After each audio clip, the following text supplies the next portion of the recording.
Today on World of Faceting Machines, we're looking at the Swiss technique of cutting tapered baguettes for the Swiss watch industry.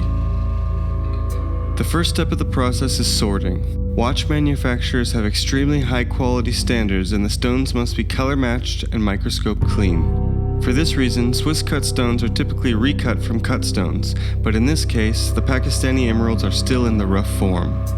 The stones need to be preformed before they can be dopped. In this studio, the cutter utilizes two different grits of centered cutting laps for the Swiss Bunter machine, and the preforming step is done on the coarser of the two. The stones are preformed by hand to give them a generally rectangular shape with a keel line on the bottom so that they can be well centered when dopped. The job requires 48 stones to make the complete circle around the watch band. Once the preforms have all been finished, they need to be dopped. She starts by melting the brown German-made dop wax over a flame and coating the thin dops with wax. She then prepares the dops by rolling the wax into a nice cylinder that will perfectly cradle the stone. She selects her material and warms it slightly, as well as warming the wax. Once she is ready, she presses the stone into the wax and centers it by eye. The table must be perfectly perpendicular to the dop and the stone must be centered to avoid losing excess material. Once all the stones have been dopped, she's ready to start cutting.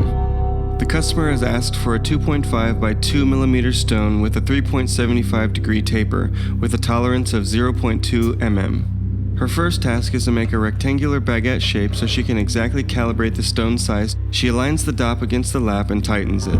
Now she knows that her first flat side is straight with her index of 96.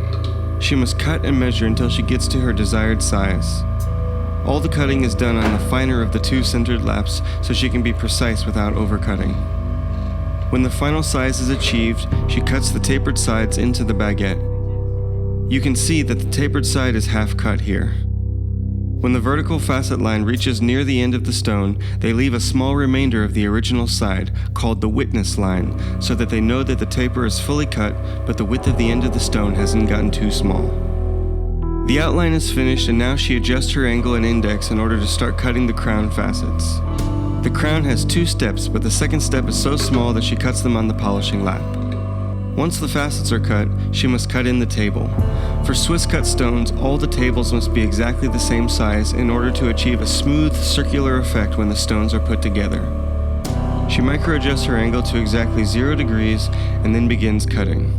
She must cut cautiously and measure a lot to make sure that she doesn't overcut the table, because if it becomes too big, the stone can be ruined. She uses a loop with a gauge inside to measure her table so she knows exactly how big it is. Since the customer asks that the emeralds be cut without oil, the normal Swiss polishing method must be adjusted. On top of the copper lap is placed a piece of 0 to 1 micron diamond film. The film needs to be wet to be used, so she must spray it before each use. She goes through and polishes all of her facets from the girdle to the table, making sure each one is polished perfectly. Once the polishing is complete, she's ready to transfer the stone. The stone is removed from the wax and cleaned, and then can be attached to a second dop with glue. Since the table of the stone and the dop are perfectly flat, a clean transfer can be done by eye with superglue. She applies a small amount of glue to the dop and then adds the stone. She centers it perfectly on the dop and then allows it to dry. She aligns the girdle against the polishing lap so that it's aligned with her index wheel, and then she's ready to cut the 3 steps needed for the pavilion of the stone.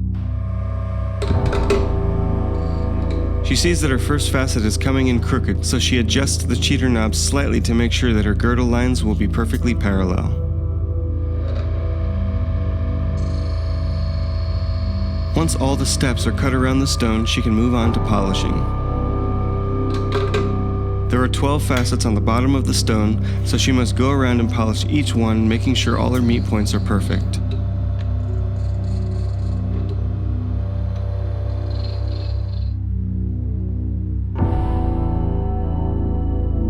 Once the facets are polished, the stone is finished and she puts the stone and dop in acetone to allow the glue to melt away. After a few minutes, she removes the dop and stone and inspects the stone for any quality issues. The stone came out perfectly. Now she must repeat the process 47 more times.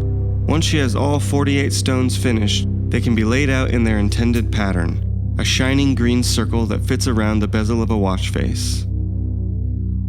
Thanks for watching.